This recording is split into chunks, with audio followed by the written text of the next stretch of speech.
Welcome everyone. Today we will talk about the modification or specialization of cell membrane or plasma membrane. তাহলে আমরা cell membrane বা plasma মেমব্রেনের detail structure দেখেছি, তার বিভিন্ন model দেখেছি, প্রপার্টিজ দেখেছি। তাহলে আজকে আমরা দেখব কিছু মডিফিকেশন দেখব, তাহলে কিছু অ্যাডিশনাল ফাংশনের জন্য ফর পারফর্মিং অ্যাডিশনাল ফাংশন তাহলে plasma membrane gets modified or specialised. তাহলে কি ধরনের স্পেশালাইজেশন দেখা গেছে তাহলে আমরা সেইগুলো নিয়ে আজকে ডিসকাস করব। So our today's topic is modification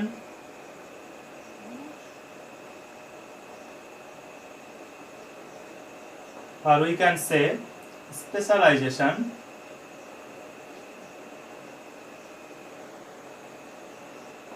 of plasma membrane। তাহলে আমাদের প্লাজমা মেমব্রেন আর সেল মেমব্রেন আমরা যেটাই বলি তাহলে তার কিছু মডিফিকেশন বলতে পারি অথবা তার স্পেশালাইজেশন বলতে পারি। তাহলে কি কারণে মডিফিকেশনটা হয়েছে, তাহলে কি কারণে মডিফিকেশন, তাহলে due to performing additional function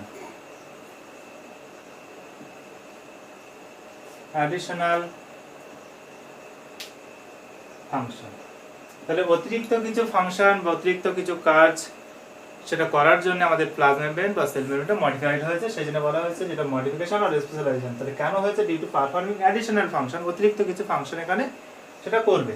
তাহলে এই মডিফিকেশন যদি আমরা দেখি তাহলে মডিফিকেশনের দুই রকম হতে পারে। তাহলে মডিফিকেশন যেটা বলছি আমরা মডিফিকেশনটা দুই রকম হতে পারে। তাহলে মডিফিকেশনটা আমরা একটা দেখতে পারি যে on the free surface of cell. তাহলে আমরা সেলের মুক্ত প্রান্তে দেখতে পারি, অর্থাৎ ফ্রি এন্ড যেটা থাকবে সেখানে দেখতে পারি, অথবা বলা হচ্ছে যে ইন বিটুইন দ্য সেল। তাহলে চেঞ্জটা ইন বিটুইন দ্য সেলস। তাহলে পরিবর্তনটা বা স্পেশালাইজেশনের দুই রকম জায়গা হতে পারে বা দুটো জায়গা, একটা হচ্ছে আমাদের ফ্রি সারফেস অফ সেলস, কোষের ফ্রি এন্ড যেটা হবে সেটা, আর একটা ইন বিটুইন দ্য সেল। আমরা যদি এই ফিঙ্গারটাকে দেখাই তাহলে ফিঙ্গারের ক্ষেত্রে এই ফিঙ্গারের টিপগুলো যদি আমরা দেখি ফিঙ্গার টিপ, তাহলে সেটা হচ্ছে আমাদের ফ্রি এন্ড। তাহলে এখান থেকে যদি কিছু একটা পরিবর্তন হয় বা এখানে কিছু একটা আমি চেঞ্জ করি তাহলে সেটা হচ্ছে ফ্রি এন্ডে চেঞ্জ। কিন্তু এবার যদি এরকম দুটো সেল বা অনেকগুলো সেল পরপর আছে তাহলে সেই সেলগুলোর মধ্যবর্তী, তাহলে আঙুলগুলোকে যদি আমি সেল কল্পনা করি তাহলে সেলের মিডিলের যে স্পেসটা রয়েছে তাহলে এখানে যদি কোনো রকম পরিবর্তন হয়, অর্থাৎ এই গ্যাপটাতে কোনো পরিবর্তন হলে তাকে বলা হয়েছে যে ইন বিটুইন দ্য সেল। তাহলে ফিঙ্গার টিপে যদি হয় তাহলে এই ফিঙ্গারগুলো যদি আমার সেল হয় তাহলে সেটা হচ্ছে ফ্রি সারফেসে বা ফ্রি এন্ডে হলো। কিন্তু যদি আমাদের যে কোনো দুটো আঙুলের মধ্যবর্তী জায়গায় যে গ্যাপটা থাকে তাহলে সেটা দুটো সেলের মধ্যে গ্যাপ, যেটাকে আমরা ইন্টারসেলুলার স্পেস বলবো। তাহলে পরিবর্তনটা যদি এখানে হয় তাহলে তাকে বলা হচ্ছে যে ইন বিটুইন দ্য সেল। তাহলে আমরা এখানে বিষয়টা এরকম ভাবে দেখাতে পারি। তাহলে আমাদের এপিথেলিয়াল সেল যেগুলো আছে তারা বেসমেন মেমব্রেনের উপরে থাকে, তাহলে এপিথেলিয়াল সেল যেগুলো আছে তাহলে তাদের ফ্রি এন্ড এটা, তাহলে ফ্রি এন্ডের যেটা আছে তাহলে ফ্রি এন্ড, তাহলে সেই মুক্ত প্রান্ত যেটা তাহলে সেখানে মডিফিকেশনটা হতে পারে। তাহলে এটা হচ্ছে আমাদের এপিথেলিয়াল সেল, তাহলে এগুলো হচ্ছে তাদের ফ্রি এন্ড। তাহলে আমরা যদি দেখি এটা এটা এটা এগুলো হচ্ছে এদের ফ্রি এন্ড, মুক্ত প্রান্ত। তাহলে মডিফিকেশনটা ফ্রি এন্ডে হতে পারে। অর মডিফিকেশনটা যদি দেখি তাহলে এখানে আমরা দুটো অ্যাডজাসেন্ট সেল দেখালাম, তাহলে একটা সেল আছে এই একটা সেল। তাহলে এই যে অ্যাডজাসেন্ট সেল যে দুটো আছে তাদের মাঝখানে যে ইন্টারসেলুলার স্পেস, তাহলে এই যে গ্যাপটা দেখতে পাচ্ছি এটাকে বলা হচ্ছে ইন্টারসেলুলার স্পেস, অর্থাৎ আন্তঃকোষীয় স্থান যেটাকে বলা হয়। তাহলে সেই ইন্টারসেলুলার স্পেস যদি দেখা যায় তাহলে সেটা হচ্ছে অ্যাভারেজ 150 অ্যাংস্ট্রম। তাহলে 140 থেকে 150 বলা হয়, সেক্ষেত্রে আমরা ওই জন্য প্রায় 150 অ্যাংস্ট্রম ধরে নিলাম। তাহলে 100 বা 150 অ্যাংস্ট্রম যেটা আছে এই গ্যাপটা, এই গ্যাপের মধ্যে পরিবর্তনটা যদি চেঞ্জটা যদি এখানটাতে হয়, তাহলে এই দুটো সেল আছে, এটা হচ্ছে সেল এ, এটা হচ্ছে সেল বি, এই দুটো সেলের যদি মধ্যে হয় অর্থাৎ যে ইন্টারসেলুলার স্পেস আছে তাহলে সেখানে যদি চেঞ্জটা হয় তখন তাকে বলা হচ্ছে যে ইন বিটুইন দ্য সেল। আর যখন ফ্রি এন্ডে হচ্ছে তখন বলা হচ্ছে যে অন দ্য ফ্রি সারফেস মডিফিকেশনটা হতে পারে। তাহলে মডিফিকেশনটা দুটো পজিশন হতে পারে। তার মানে ফার্স্ট আমরা শুরু করব on the free surface of the cell modification যদি দেয় সেগুলো কি কি। তাহলে ফার্স্ট শুরু করব মডিফিকেশন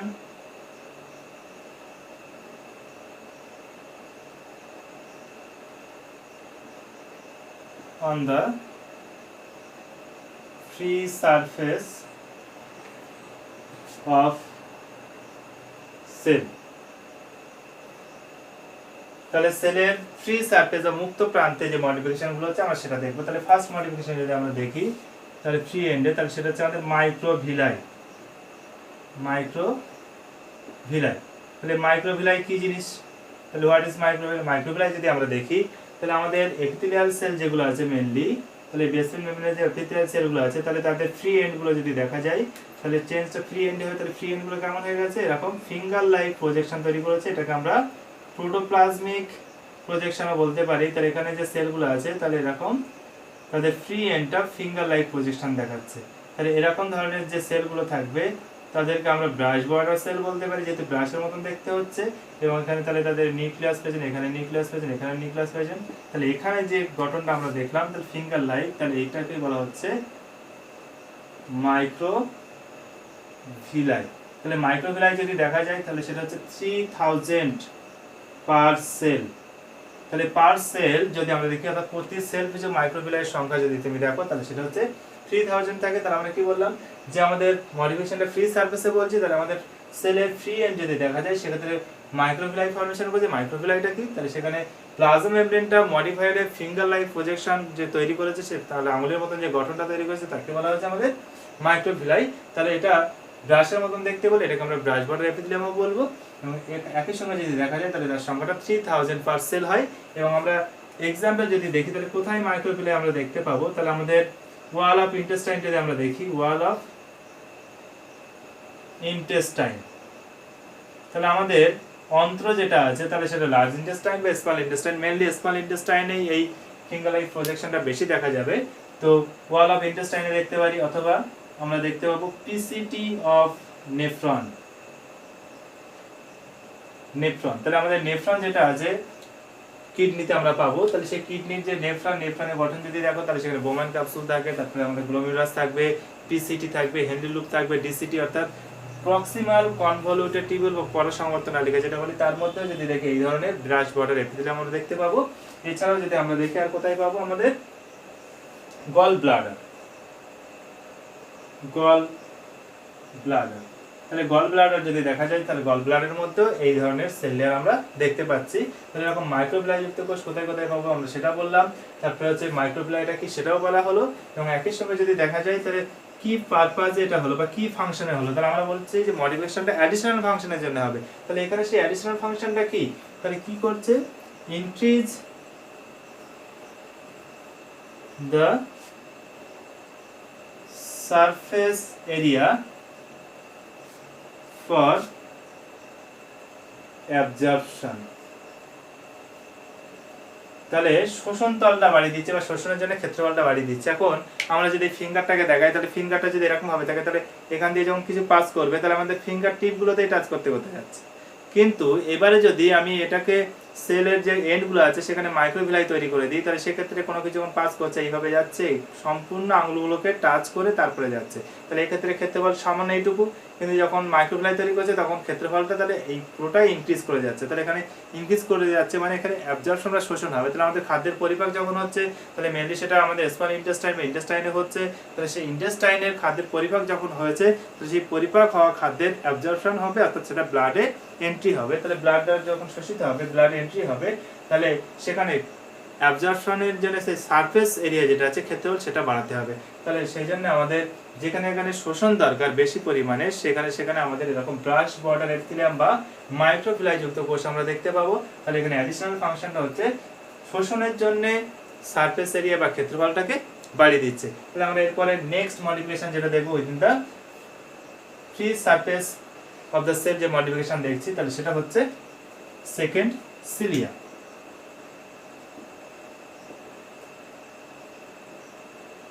তাহলে সিলিয়া যদি দেখি তাহলে সেক্ষেত্রে আমরা মাইক্রোভিলাইয়ের কথা আর একটু কথা অ্যাড করতে পারি, যেমন এটা হচ্ছে নন মোটাইল আর নন কন্ট্রাক্টাইল, অর্থাৎ আমাদের মাইক্রোভিলাই চলাফেরা করতে পারে না বা তার সংকোচন প্রসারণ বলে কিছু হয় না।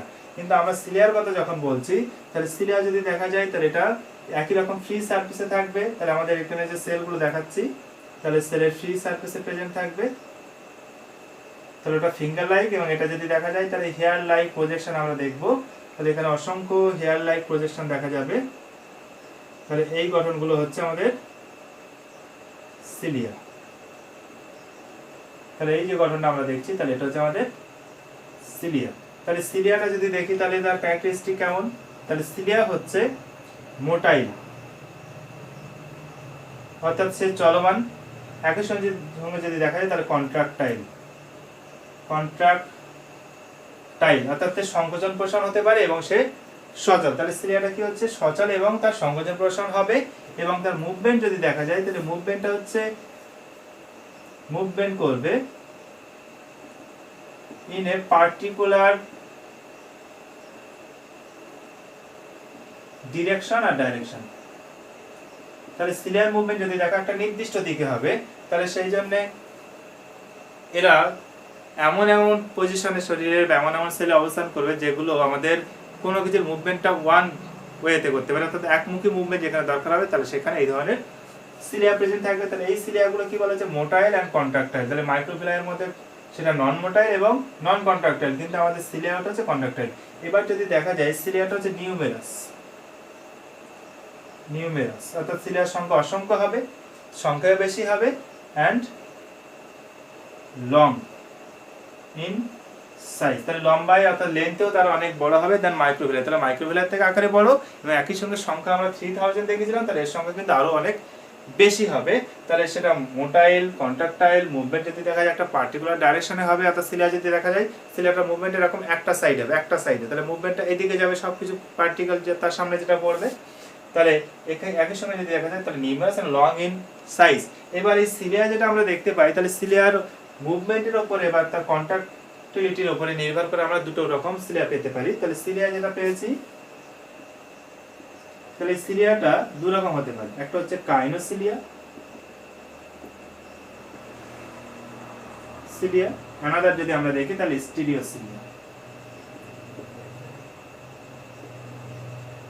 তাহলে কাইনোসিলিয়া কি মোটাইল এবং স্টিরিওসিলিয়া যদি দেখি তাহলে সেটা হচ্ছে নন মোটাইল। তাহলে আমরা যদি দেখি সিলিয়া দুটো টাইপস, একটা কাইনোসিলিয়া একটা স্টিরিওসিলিয়া, তাহলে ডিফারেন্স কোনো কিছুতেই নেই, শুধুমাত্র তাদের সচল বা অচলের ডিফারেন্স আছে। অর্থাৎ কাইনোসিলিয়া গুলো মুভমেন্ট করতে পারে, সচল, কন্ট্রাক্টাইল, এবং স্টিরিওসিলিয়া যেগুলো আছে তারা তাদের মোটিলিটি হারিয়ে ফেলেছে বা লস করেছে, সেজন্য তারা হচ্ছে নন মোটাইল। এবার আমরা যদি পজিশন দেখি তাহলে কাইনোসিলিয়া কোথায় কোথায় দেখব, কাইনোসিলিয়ার এক্সাম্পল যদি আমরা দেখি তাহলে কোথায় কোথায় দেখা যাবে, তাহলে সেটা হচ্ছে আমাদের ট্রাকিয়া যদি দেখি তাহলে আমাদের শ্বাসনালী ট্রাকিয়া, ট্রাকিওল, তাহলে এগুলোতে যদি দেখা যায়। একই সঙ্গে যদি আমরা দেখি যে আমাদের ফ্যালোপিয়ান টিউব, ফিমেল রিপ্রোডাক্টিভ সিস্টেমে যে ফ্যালোপিয়ান টিউব থাকে, ফ্যালোপিয়ান টিউব, তারপরে আমরা এপেন্ডাইমাল এপিথেলিয়াম, তাহলে এইগুলোতে আমরা কি পাবো, কাইনোসিলিয়া পাবো। তাহলে আমাদের ট্রাকিয়াল বলতে আমাদের শ্বাসনালীর মধ্যে যে আমরা যখন খাবার খাচ্ছি বা কোনো পার্টিকেল যখন শরীরে ঢোকে, তাহলে সেটা কিন্তু হাঁচি বা কাশির সঙ্গে বাইরে বেরিয়ে যাচ্ছে, তাহলে সেখানে সিলিয়াগুলো বাইরে দিকে মুভমেন্ট করছে, ফলে পার্টিকেলগুলোকে বাইরে বার করার চেষ্টা করছে, তাহলে ওয়ান ডাইরেকশনে মুভমেন্টটা হচ্ছে। তাহলে ট্রাকিওলে দেখতে পাবো ফ্যালোপিয়ান টিউব। তাহলে ফিমেল রিপ্রোডাক্টিভ সিস্টেমের মধ্যে ডিম্বাণু যেটা তৈরি, তাহলে সেই ডিম্বাণুর মুভমেন্টের জন্য কিন্তু সিলিয়া প্রেজেন্ট থাকে। একই সঙ্গে যদি এপেন্ডাইমাল এপিথেলিয়াম মানে আমাদের ব্রেনের যে নিলয় বা প্রকোষ্ঠগুলো হয় যার মধ্যে সিএসএফ অর্থাৎ সেরিব্রোস্পাইনাল ফ্লুইড থাকবে, তাহলে তার মধ্যে যদি দেখি তাহলে সেই লেয়ারের, তাহলে সেই প্রকোষ্ঠের লেয়ারটা যদি দেখা যায়, তাহলে সেই লেয়ারের তাহলে এই ধরনের কাইনোসিলিয়া যুক্ত সেল দেখতে পাবে, সেই জন্য বলছে এপেন্ডাইমাল এপিথেলিয়ামে আমরা এটা দেখতে পাবো। আর নন মোটাইল সিলিয়া যদি দেখি তাহলে এটা কোথায় দেখতে পাবো, নন মোটাইল। তাহলে এটার এক্সাম্পল যদি আমরা দেখি তাহলে আমাদের ভাস ডিফারেন্স,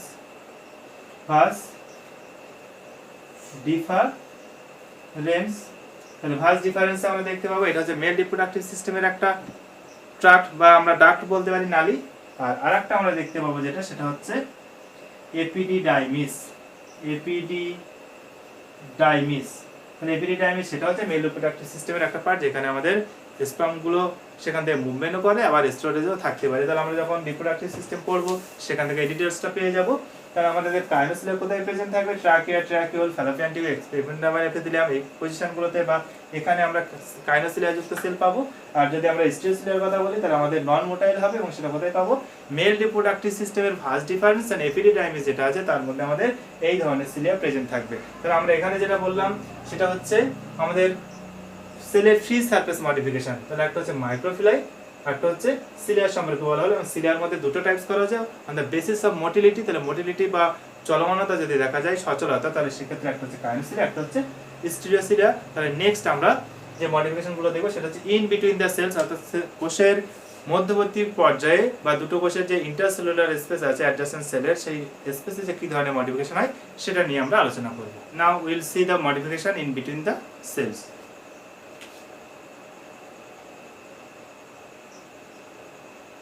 modification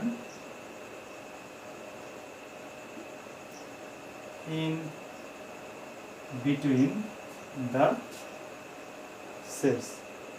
এবার আমরা যেটা দেখবো সেটা হচ্ছে অ্যাডজাসেন্ট সেলের মাঝখানে যে ইন্টারসেলুলার স্পেস আছে সেখানে যে চেঞ্জগুলো আছে সেগুলোকে। তাহলে ইন্টারসেলুলার স্পেসে যে চেঞ্জগুলো হয় তাহলে চেঞ্জটা কোথায় হবে? ইন্টারসেলুলার স্পেসে হবে। তো ইন্টারসেলুলার স্পেসে যে চেঞ্জগুলো হবে তাহলে সেগুলোকে আমরা কি বলবো? Junctional complex. Junctional complex. তাহলে যেহেতু জাংশনে হচ্ছে অর্থাৎ দুটো অ্যাডজাসেন্ট সেলের মিডিলে পরিবর্তনগুলো হবে, তাহলে আমরা যদি এখানে দুটো অ্যাডজাসেন্ট সেল দেখি তাহলে মিডিলে পরিবর্তনটা হচ্ছে, সেই জন্য এদেরকে আমরা জাংশনাল কমপ্লেক্সও বলি। তাহলে আমরা জাংশনাল কমপ্লেক্সগুলো কি কি দেখবো সেগুলোই আসলে মডিফিকেশনটা। তাহলে আমাদের মডিফিকেশন যখন ইনবিটুইন সেল দেখছি তাহলে সেই ইন্টারসেলুলার স্পেসে যেটা আমরা প্রায় বলেছিলাম 150 অ্যাংস্ট্রম তার ডায়ামিটারটা, এবং সেখানে যে স্ট্রাকচারগুলো তৈরি হবে বা কমপ্লেক্সগুলো ফরমেশন হবে, মডিফিকেশনগুলো দেখা যাবে, তাদেরকে আমরা জাংশনাল কমপ্লেক্স নামটা দিয়েছি। তো সেই জাংশন কমপ্লেক্স আমরা কি কি দেখবো যদি আমরা দেখি তাহলে ফার্স্ট যেটা দেখবো সেটা হচ্ছে আমাদের ফার্স্ট যদি দেখি তাহলে আমরা পাচ্ছি টাইট জাংশন। Tight junction. তাহলে টাইট জাংশন কি যদি দেখা যায় তাহলে এক্ষেত্রে দুটো সেলের সেল মেমব্রেনের যে এক্সটেনসিভ প্রোটিন থাকছে তারা পরস্পর একে অপরের সঙ্গে টাইটলি অ্যাটাচ থাকবে, এটাকে বলা হচ্ছে আমাদের টাইট জাংশন। তাহলে আমরা যদি এখানে টাইট জাংশনটা দেখাই তাহলে এখানে দুটো সেল দেখাই, তাহলে cell A and another cell B. তাহলে এক্ষেত্রে এই দুটো সেল যেটা আছে cell A and cell B তাদের যে এক্সটেনসিভ প্রোটিন আছে, তাহলে আমরা ব্ল্যাক যে সেলটা করেছি তার এক্সটেনসিভ প্রোটিন আমরা এটা দিয়ে দেখালাম,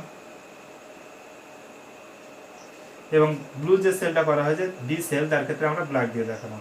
তাহলে এক্ষেত্রে দুটো কোষের যে এক্সটেনসিভ প্রোটিন আছে তাহলে আমরা সেই প্রোটিন লিপিড প্রোটিন স্ট্রাকচার যদি দেখি তাহলে আমাদের লিপিড বাইলেয়ারের বোথ সাইডে অর্থাৎ আইদার সাইডে আমাদের সেই প্রোটিন প্রেজেন্ট ছিল এবং সেই প্রোটিনগুলো ছিল এক্সটেনসিভ প্রোটিন। তাহলে সেই এক্সটেনসিভ প্রোটিন দুটো সেলের যখন একে অপরের সঙ্গে অ্যাটাচ হয়ে যাবে তাহলে সেক্ষেত্রে যে জাংশনটা তৈরি হবে সেই জাংশনটাকে বলা হয়েছে টাইট জাংশন। তাহলে এই টাইট জাংশন যেটা তৈরি হয়েছে কোথায় হয়েছে? সেই ইন্টারসেলুলার স্পেসে তৈরি হয়েছে বলে বলা হয়েছে যে জাংশনাল কমপ্লেক্স। তাহলে টাইট জাংশনে কি হচ্ছে? তাহলে দুটো কোষের সুবিধা কি হচ্ছে? তাহলে হেল্ড টুগেদার। তাহলে টু সেল হেল্ড টুগেদার, তাহলে একে অপরের সঙ্গে কি হচ্ছে? ধরে থাকতে পারছে। তাহলে টাইট জাংশনের ফলে কি হচ্ছে? এই যে দুটো সেল আছে তাদের যে এক্সটেনসিভ প্রোটিন আছে তারা একে অপরের সঙ্গে অ্যাটাচড হয়ে যাচ্ছে বা তারা সংযুক্ত হয়ে যাচ্ছে, সেই জন্য সেখানে দুটো সেল একে অপরের সঙ্গে কানেক্টেড থেকে যাচ্ছে অর্থাৎ একসঙ্গে হেল্প করছে বা ধরে থাকছে, সেই জন্য হচ্ছে টু সেল হেল্প টুগেদার। তাহলে দুটো কোষ একসঙ্গে ধরে থাকতে পারছে। তাহলে এখানে দুটো কোষ বলতে এরকম অ্যাডজাসেন্ট সেল যত থাকবে তাহলে সবাইকে এরকম টাইট জাংশন দ্বারা অ্যাটাচড হয়ে থাকবে বা ধরে থাকবে, সেই জন্য এটা মেনলি অ্যাডিশনের কাজ করছে বা দুটো সেলকে একসঙ্গে ধরে রাখতে সাহায্য করছে। তাহলে এখানে অ্যাডিশনাল ফাংশনটা হচ্ছে টু সেল হেল্প টুগেদার, তাহলে দুটো কোষ একসঙ্গে ধরে থাকতে পারছে। তাহলে এটা হচ্ছে আমাদের টাইট জাংশন। এবার যেটা আমরা আসবো সেটা হচ্ছে আমাদের গ্যাপ জাংশন। সেকেন্ড যদি আমরা দেখি তাহলে সেটা হচ্ছে আমাদের গ্যাপ জাংশন।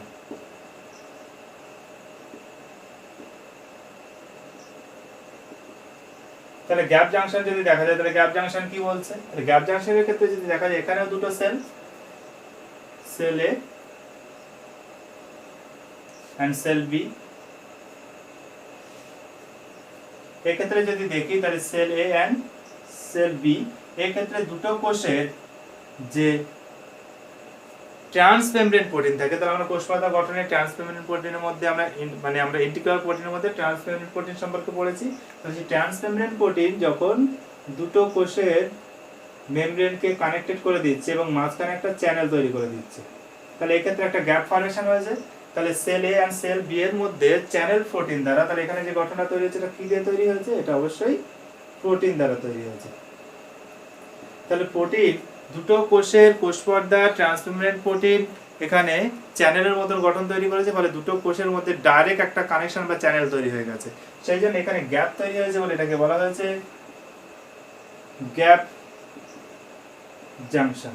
তাহলে এখানে কি তৈরি হয়েছে? গ্যাপ জাংশন তৈরি হয়েছে। তাহলে দুটো কোষ তাদের মাঝখানে যদি দেখা যায় বা কোষ পর্দাগুলো এরকম ছিল, তাদের দুটো কোষের যে ট্রান্সমেমব্রেন প্রোটিন এটা কানেক্ট হয়ে গেল, এটা কানেক্ট হয়ে গেল, তাহলে সেক্ষেত্রে আমার দুটো হাত পরস্পরের সঙ্গে ডাইরেক্টলি কানেক্ট হয়ে গেল।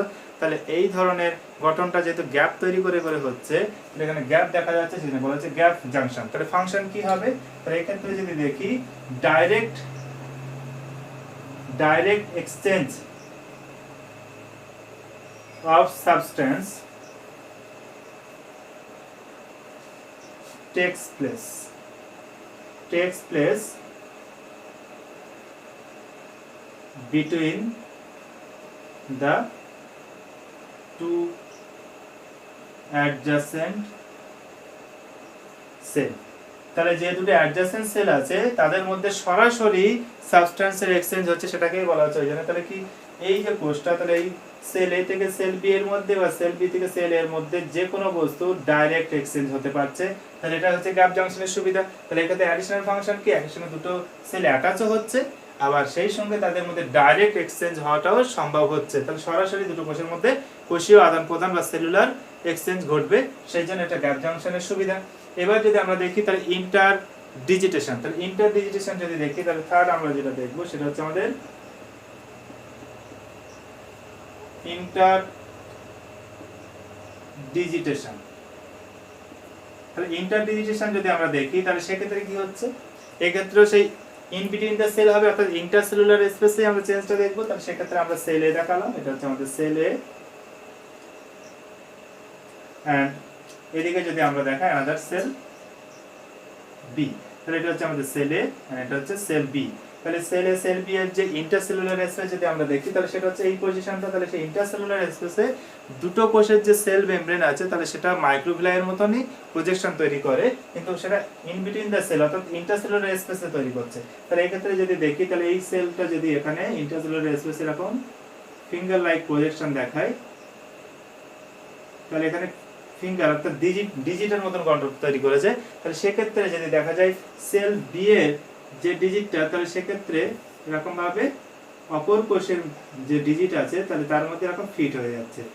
তাহলে এখানে যদি দেখা যায় একটা কোষের ফিঙ্গার লাইক পজিশনটা অপর কোষের যে ফিঙ্গার লাইক পজিশন আছে তার গ্যাপে ফিট হয়ে যাচ্ছে। তাহলে সেক্ষেত্রে যদি আমরা এখানে দেখাই তাহলে কি হচ্ছে, আমার এই হাতের যে ফিঙ্গারগুলো আছে তাহলে এর যে গ্যাপ আছে এবং এই হাতের ফিঙ্গার যে আছে গ্যাপ, তাহলে এরকম ভাবে একে অপরের সঙ্গে এরকম ফিট হয়ে যাচ্ছে। তাহলে এটাকে বলা হচ্ছে ইন্টারডিজিটেশন। তাহলে এখানে মাইক্রোভিলার মধ্যে স্ট্রাকচারটা হয়েছে, কিন্তু কোথায় হয়েছে? তাহলে দুটো সেলের মধ্যবর্তী যে ইন্টারসেলুলার স্পেস আছে সেখানে। তাহলে সেক্ষেত্রে দুটো সেলের মধ্যে এরকম অ্যাডেশনটা হচ্ছে। তাহলে এক্ষেত্রে কি দুটো কোষের মধ্যে অ্যাডেশনটা খুব জোরালো হলো বা শক্তিশালী হলো, তাহলে দুটো কোষ অ্যাটাচ হয়ে থাকলো সহজভাবে। একই সঙ্গে যদি দেখা যায় তাহলে এরকম ভাবে অ্যাটাচমেন্টটা যদি হতো ফিঙ্গারের টিপ দিয়ে শুধু কোষের, তাহলে সেক্ষেত্রে তাদের মধ্যে এক্সচেঞ্জটা হতো, তাহলে সেক্ষেত্রে ক্ষেত্রফলটা কম হতো। কিন্তু যখন ডাইরেক্ট ইন্টারডিজিটেশন হচ্ছে তাহলে সেক্ষেত্রে দুটো কোষ একে অপরকে ধরে রাখছে এবং একই সঙ্গে তাদের মধ্যে এক্সচেঞ্জের যে সারফেস এরিয়া সেটাও কিন্তু ইনক্রিজ করছে। তাহলে এখানে ফাংশন কি হবে? তাহলে এখানে ফাংশন যদি আমরা দেখি তাহলে টু সেল হেল্ড টুগেদার, তাহলে একে অপরের সঙ্গে ধরেও থাকতে পারছে। একই সঙ্গে যদি আমরা দেখি তাহলে increase the surface for exchange, তাহলে তাদের সেই দুটো কোষের মধ্যে এক্সচেঞ্জের জন্য কি তাদের মধ্যে কোষীয় আদান প্রদানের জন্য সারফেস এরিয়াটাও বেড়ে গেল। তাহলে কোষীয় আদান প্রদান যখন হবে তাহলে এই পজিশনগুলো দিয়ে হবে, আবার যে এই পজিশনগুলো দিয়ে হবে, অর্থাৎ তাদের সারফেস এরিয়াটা অনেকটা বেড়ে গেল। তাহলে এখানে অ্যাডিশন প্লাস এক্সচেঞ্জ দুটোই হচ্ছে। তাহলে এখানে আমরা মডিফিকেশন যেগুলো দেখলাম জাংশনাল কমপ্লেক্সের মধ্যে আমরা এখানে তিনটে বললাম, একটা হচ্ছে টাইট জাংশন, একটা গ্যাপ জাংশন, একটা হচ্ছে ইন্টারডিজিটেশন। তাহলে এই তিনটে ক্ষেত্রে যদি দেখা যায় তাহলে প্রথমে এক্সট্রিনসিক প্রোটিন তাহলে তারা পরস্পরের সঙ্গে অ্যাটাচ হয়ে গেছে, ফলে সেক্ষেত্রে টাইট জাংশন তৈরি হয়েছে এবং সেটা শুধু অ্যাডিশনের ফাংশনিং করছে, দুটো কোষকে ধরে রাখছে। গ্যাপ জাংশনের ক্ষেত্রে দুটো কোষের যে ট্রান্সফারমেন্ট প্রোটিন তারা কানেক্টেড হয়ে গিয়ে চ্যানেল ফর্মেশন করবে, ফলে দুটো কোষের মধ্যে ডাইরেক্ট সরাসরি এক্সচেঞ্জ হবে অফ সেলুলার সাবস্টেন্স। তারপরে আমরা ইন্টারডিজিটেশন যদি দেখি তাহলে সেক্ষেত্রে দুটো কোষের যে ইন্টারসেলুলার স্পেস আছে তাহলে ইন্টারসেলুলার স্পেসে কি আছে ফিঙ্গার লাইক প্রজেকশন একে অপরের সঙ্গে ফিট হয়ে গেছে, তাহলে এক্ষেত্রে অ্যাডিশনও হয়েছে, দুটো সেল হেল্ড টুগেদার হচ্ছে, আবার একই সঙ্গে যদি দেখা যায় তাদের মধ্যে এক্সচেঞ্জ হওয়ার যে সারফেসটা সেটাও ইনক্রিজ করছে। তাহলে এটাকে যদি আমরা সেল মেমব্রেন পরপর রিপ্রেজেন্ট করি সেক্ষেত্রে কেমন হবে, তাহলে আমরা এরকম ভাবে দেখালাম, যেখানে একটা সেল আছে তার ফ্রি সারফেসে মাইক্রোভিলাই ফর্মেশন হয়েছে, অপর একটা সেল আমরা এদিকে দেখালাম সেল বি, তার ফ্রি সারফেসে চেঞ্জ ধরে নাও মাইক্রোভিলাই ফর্মেশন হয়েছে, তাহলে ফ্রি সারফেসটা একসঙ্গে দেখানো হয়ে গেল, আবার একসঙ্গে আমাদের এটাও দেখানো হয়ে গেল। তাহলে ইন্টারসেলুলার স্পেস যেটা আছে তাহলে সেক্ষেত্রে যদি টাইট জাংশন আমরা দেখি তাহলে সেক্ষেত্রে কি হবে, দুটো সেলের মেমব্রেন এরকম ভাবে কানেক্টেড হয়ে যাচ্ছে, তাহলে এইভাবে কানেক্টেড হয়ে গেল। তাহলে এইভাবে যদি কানেক্টেড হয়ে যায় তাহলে এটা হচ্ছে আমাদের টাইট জাংশন। তাহলে যে পজিশনগুলো আমরা দেখছি সেটা হচ্ছে টাইট জাংশন। আবার এরকম যখন আমরা দেখছি তাহলে দুটো কোষের মধ্যে সরাসরি এক্সচেঞ্জ হচ্ছে, তাহলে সে প্রোটিন বা কোনো থ্রু দিয়ে, তাহলে এটা হচ্ছে আমাদের গ্যাপ জাংশন। তাহলে আমরা আরো একটা গ্যাপ জাংশন দেখালাম, তাহলে একটা গ্যাপ জাংশন আরো একটা দেখিয়ে দিই, তাহলে এটা হচ্ছে আমাদের গ্যাপ জাংশন। তারপরে আবার আমরা ইন্টারডিজিটেশনটাও দেখাতে পারি। তাহলে এবার যদি ইন্টারডিজিটেশন হয় তাহলে সেক্ষেত্রে এরকম হবে, মানে একই সেলের ক্ষেত্রে আমরা সবগুলো রিপ্রেজেন্ট করলাম, তাহলে সবগুলো যে থাকবে এমনটাও নয়। তাহলে আমাদের এই যে পজিশনটা আমরা দেখছি তাহলে এটা হচ্ছে আমাদের এই যে পজিশনটা এটা হচ্ছে আমাদের টাইট জাংশন। এখানে কি তৈরি হচ্ছে সরাসরি এক্সচেঞ্জ হচ্ছে, তাহলে এটা হচ্ছে গ্যাপ জাংশন। আবার একটা দেখানো হচ্ছে সেটা হচ্ছে গ্যাপ জাংশন। আবার যদি এখানটাতে দেখা যায় যে কি হচ্ছে ইন্টারডিজিটেশন হচ্ছে, তাহলে এইভাবে, আর এখানে হচ্ছে আমাদের মাইক্রোভিলাই যেটা ফ্রি এন্ডে হচ্ছে, সিলেও থাকতে পারতো। তাহলে এই ক্ষেত্রে আমরা কোষের বা সেল মেমব্রেনের যে মডিফিকেশন দেখলাম তাহলে সবসময় ইন্টারসেলুলার স্পেসে হয়েছে, তাহলে যে ক্ষেত্রে দুটো কোষের কোষ পর্দা টাইটলি অ্যাটাচ হয়ে যাবে with the help of extensive protein, তাহলে সেক্ষেত্রে যে টাইট জাংশন, তারপরে দুটো কোষের ট্রান্সমেমব্রেন প্রোটিন কানেক্টেড হয়ে যায়, চ্যানেল তৈরি করে দুটো কোষের মধ্যে সরাসরি এক্সচেঞ্জ করছে, তাহলে এটা হচ্ছে আমাদের গ্যাপ জাংশন। এবং তারপরে যদি আমরা দেখি এটা ইন্টারডিজিটেশন, তার মানে এটা হচ্ছে আমাদের নাম্বার 1 টাইট জাংশন, এটা হচ্ছে নাম্বার 2, এটা হচ্ছে আমাদের গ্যাপ জাংশন, এটা হচ্ছে নাম্বার 3 যেটাকে আমরা বলেছি ইন্টারডিজিটেশন। তাহলে আমাদের আজকের ভিডিওতে এইটুকু আমরা আলোচনা করলাম। তাহলে ফ্রি এন্ডে যে মডিফিকেশন সেগুলো নিয়ে বললাম, এবং তারপরে আমাদের যে ইন বিটুইন দ্য সেলস সেগুলো নিয়ে আমরা কয়েকটা আলোচনা করলাম। তাহলে নেক্সট ভিডিওতে আমাদের বাকি যে চেঞ্জগুলো আছে জাংশন কমপ্লেক্সের মধ্যে আমরা যে আরো যে মডিফিকেশনগুলো আছে সেগুলো আলোচনা করব। Thank you so much.